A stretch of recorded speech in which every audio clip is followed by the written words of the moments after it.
I am Alyssa, and today I am discussing and talking about my November 2019 favorites. Yes, I know it's the middle of December, but I was away from my camera and my editing software for a month, so bear with me. And there is a lot to talk about. So if you're new to my channel and have never seen my favorites, that's where I discuss my favorite books, video games, movies, TV shows, etc. And I always want to try to recommend things to you that you might possibly have not seen, so you can check it out, read it, play it, whatever. Or if you have seen it, I would love to have a discussion with you in the comments down below about a certain thing or things. So let me know if you've played or read or watched any of this stuff. The book I loved in November was Uzumaki by Junji Ito. I freaking love this. This was my first Junji Ito, and I'm obsessed with his work now. I want to read more. I actually have, is it pronounced Tomie? To read, so I'm really excited. I did watch the film adaptation of this. It does not even compare to this. This is superior. Far, far, far superior. But I mean, the artwork is just incredible. It's just so detailed, trying not to spoil anything, but it's just, oh my gosh, I just was constantly in awe of the artwork. But let's talk about the story. The little tagline up here says spiral into horror, and in Japanese Uzumaki means spiral. This follows a girl named Kyrie who is going to high school, and her boyfriend Shuichi one day comes and tells her that his father has been acting weird. He's been obsessed with spirals, and Kyrie sees his father one day observing a snail really closely, and after that, weird shit starts to happen, and everything involves spirals, and there are so many disturbing images in this that I have to recommend you be 17 or older, which my videos mostly have stuff that involves you being 17 or older, but this will F your mind up. Seriously, it's grotesque, it's disturbing. I never knew what you could do with a spiral to make it horrifying, but Junji Ito managed to do it, and I was just captivated by every single vignette in this, every story. I was just blown away by his brilliant mind, his brilliant writing, and his beautiful artwork, and oh my gosh, definitely read this. Even if you've never read a manga before, I would say try out Junji Ito. He is just brilliant. This is brilliant. And I cannot wait for the Adult Swim series that comes out next year. I really hope it's better than the film version of this, and it goes more into depth with the story than the film version did, because this deserves it. This is a masterpiece. Now on to the buttload of movies I loved in November. I watched a lot of fantastic movies. And by the way, if you're not following me on Letterboxd, I rate every single movie I watch on there. I write like 1 to 2 sentence reviews usually, unless I'm really passionate about a movie. You can read those on there. You can rate and review movies yourself.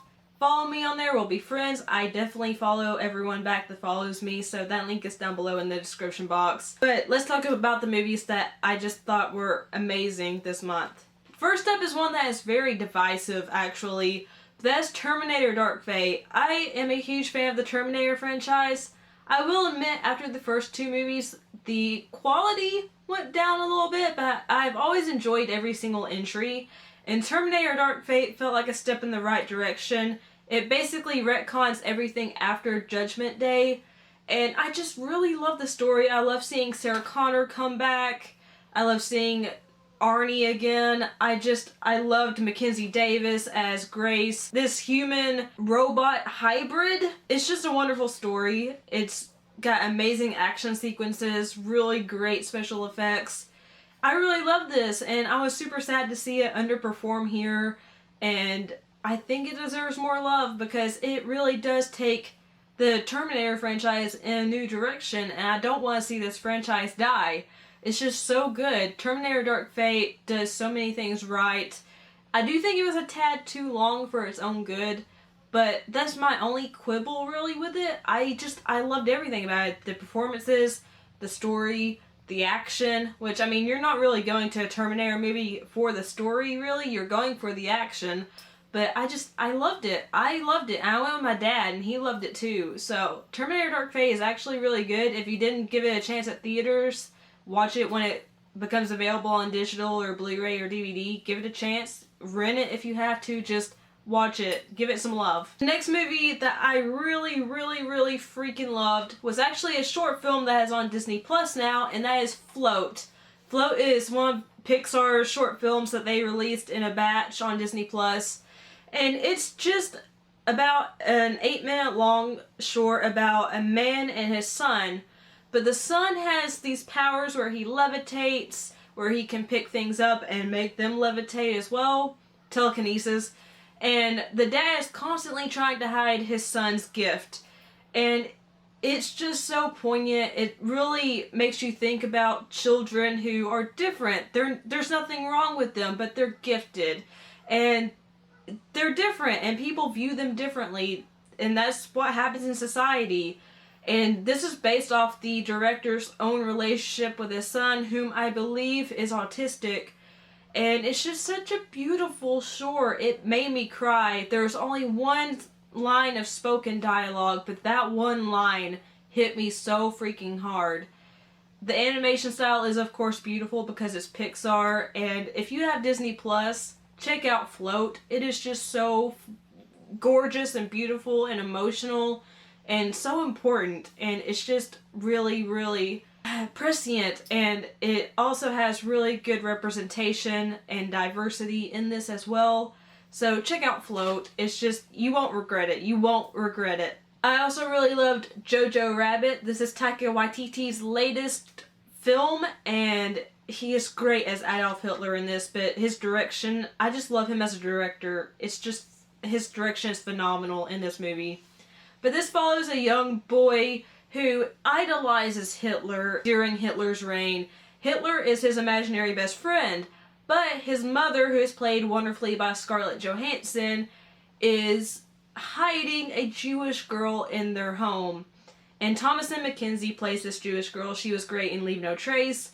And it's just really about this young boy who, I can't think of his name at the moment, but he discovers the girl in the house, and he has to either be true to what he believes in or protect his family from the consequences of harboring a Jewish individual in their home. Of course, since this is a Taika Waititi film, there is a ton of humor in this, but it's so well done, and it's perfectly anchored with emotional aspects. All the performances are great. I really love Sam Rockwell in this as well. Rebel Wilson's probably my least favorite, but she was still funny. Scarlett Johansson, though, knocks it out of the park as the mother, and it's just such a heartwarming film, and I highly recommend you watch it if you get the chance to. It's just a different take on the Holocaust and a different viewpoint of all the events that happened, and it really shows you kind of what went on. But I mean, Taika Waititi does take some liberties, but it's wonderful. I also watched The Rocketeer for the first time on Disney Plus, and oh my gosh, I loved it. It holds up so well today.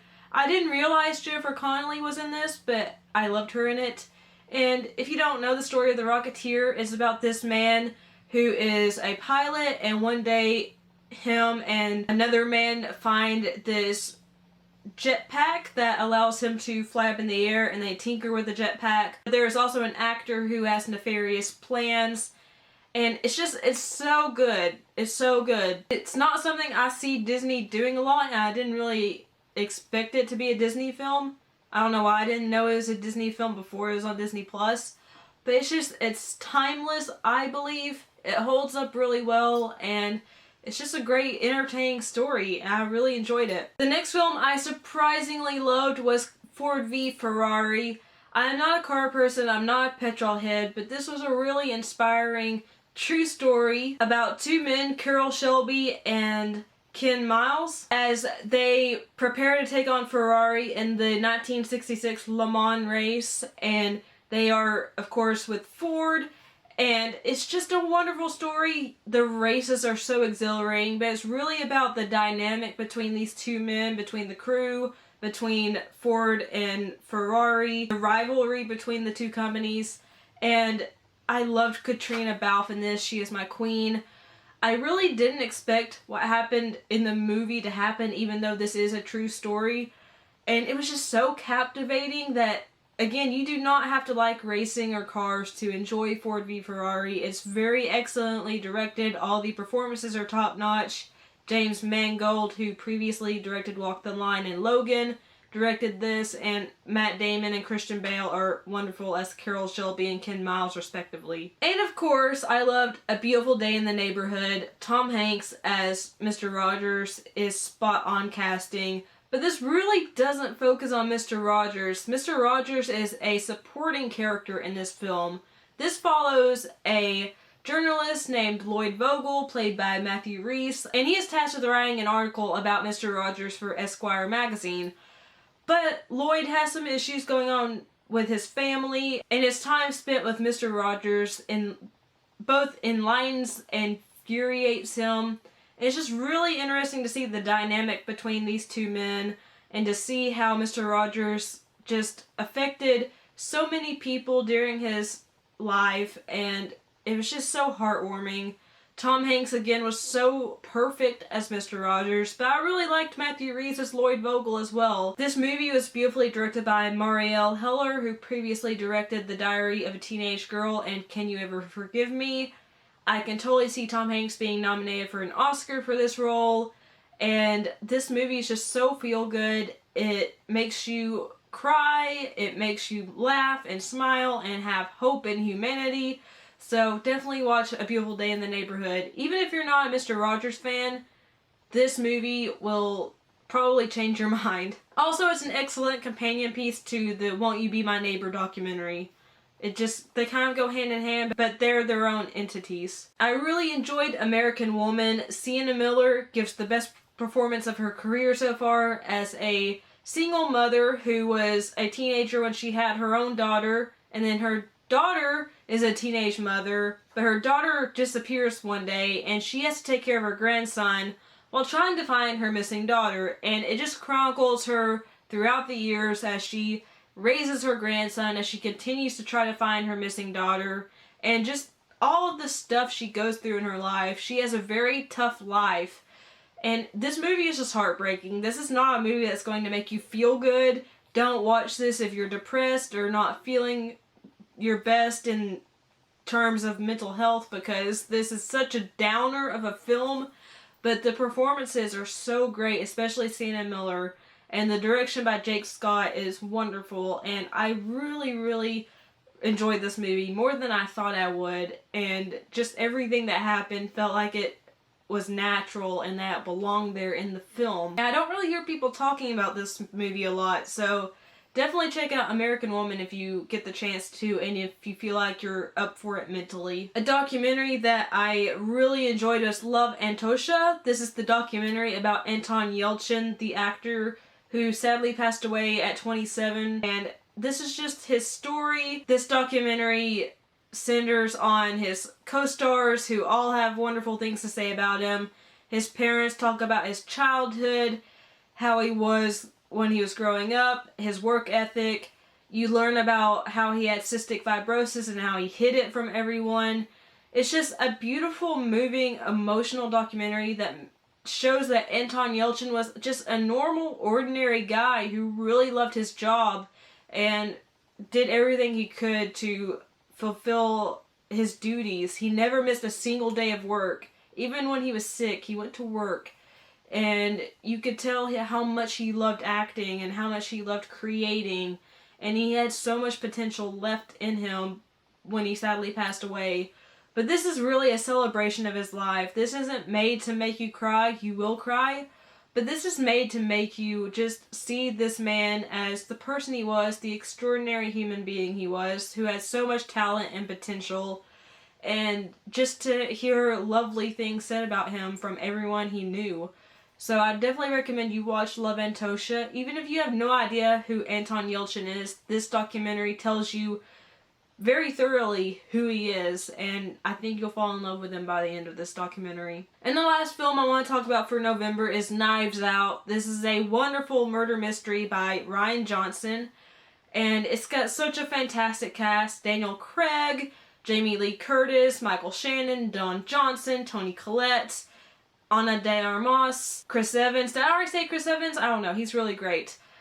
Lakeith Stanfield, I could go on and on. The cast is super starry. And Daniel Craig as Benoit Blanc, who is obviously based on Columbo and Hercule Poirot, is phenomenal. He tackles the southern accent so well, you would not realize he's British by hearing his accent in this. And even though I guess part of the mystery, it was still such a fun, thrilling ride. It was interesting to see all these characters interact with each other, to see all these powerhouse actors together. And I think Rian Johnson crafted a really, really fantastic murder mystery story that you don't really see a lot these days. It's very much in the vein of Agatha Christie, but you don't see it a lot in films these days that aren't based on Agatha Christie novels. So Rian Johnson should be applauded for creating such a wonderful original piece of cinema, and the actors deserve accolades for their performances as well. My only little niggle was there are so many actors that a lot of them don't get a lot of screen time, a lot of time to flesh out their characters, which is a little bit disappointing. But overall, this is a really, really fun movie. Now for the TV shows I loved in November. First up is Living with Yourself. This is a show on Netflix that stars Paul Rudd and Paul Rudd.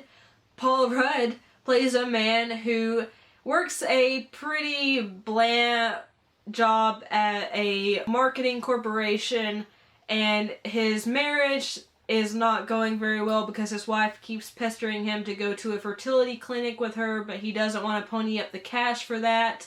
So one day, one of his coworkers, who has just suddenly started doing extremely well, tells him about this massage parlor where you can go, and he just decides, what the hell, I'm gonna go. And turns out the massage parlor clones people. And after that, of course, Paul Rudd plays a clone as well as the man he is already playing, and you just see how the clone and the actual human being that the clone was cloned from interact with each other, how they interact with the wife. And it is a funny show, but there are a lot of serious moments as well. Paul Rudd is fantastic in both roles. I cannot wait for season 2 of this show. I loved how it ended, but I need a season 2. And I really thought this was an original, funny, captivating show. Each episode's about 30 minutes long. It's super easy to binge. There's only 6 or 8 episodes, so definitely watch Living with Yourself. Of course, I love The Mandalorian. Okay, everyone knows about Baby Yoda by now, and The Mandalorian just feels like it fits right into the Star Wars canon perfectly. I love seeing the adventures of The Mandalorian every week. I love seeing Baby Yoda every week. There are little nods to other moments in the Star Wars history, the Star Wars canon in this show, while it's also being its own original thing. And I'm so excited to see how this ends up, how this all ties together in the end.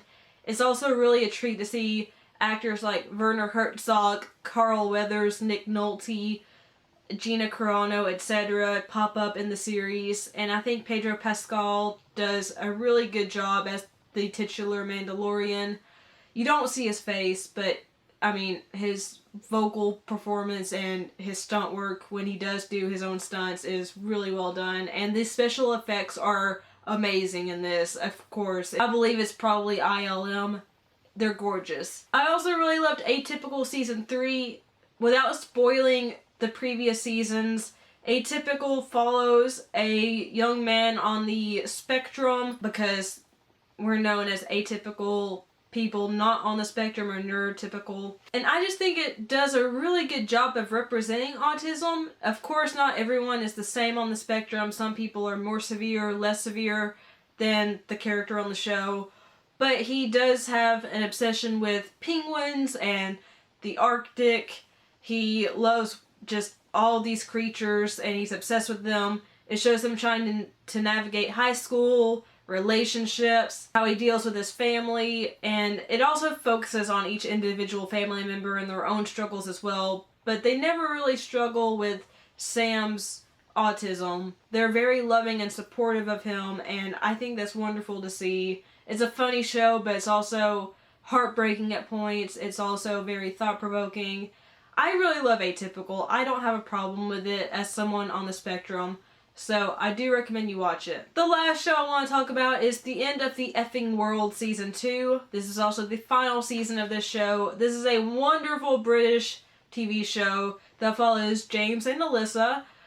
I know, we have the same name. As they meet, and James thinks he's a psychopath, and Alyssa is just trying to be rebellious.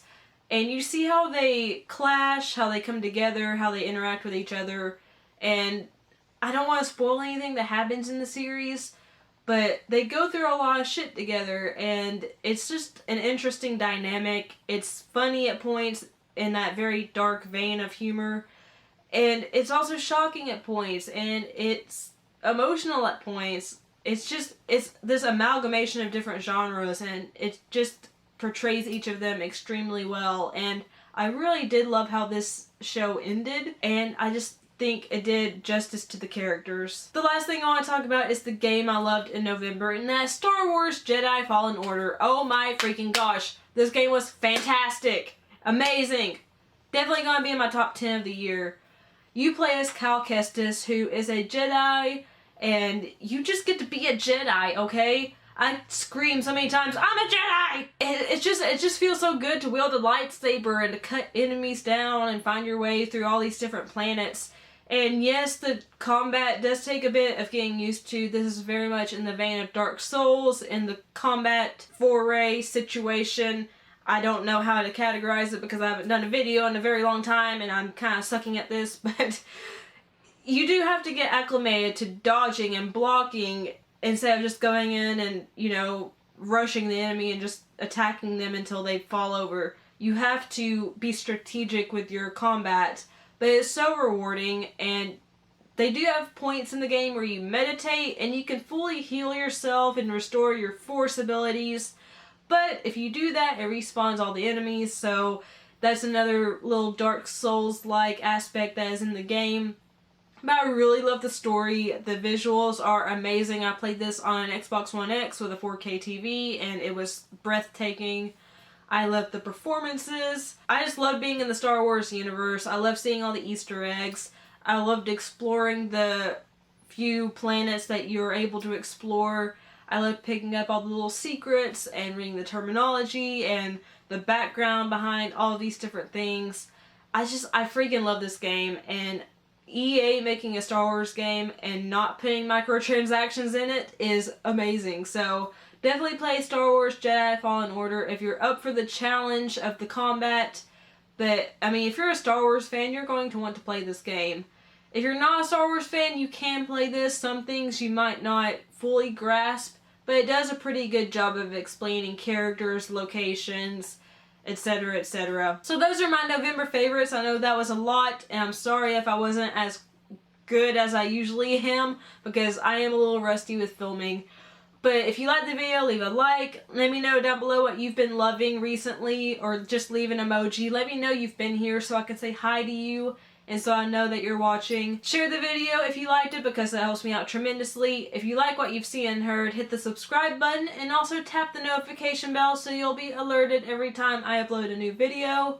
If you'd like to follow me on social media sites, all those are linked down below in the description box below the video. I love you guys. Thank you so much for watching. You're always my favorite. Bye!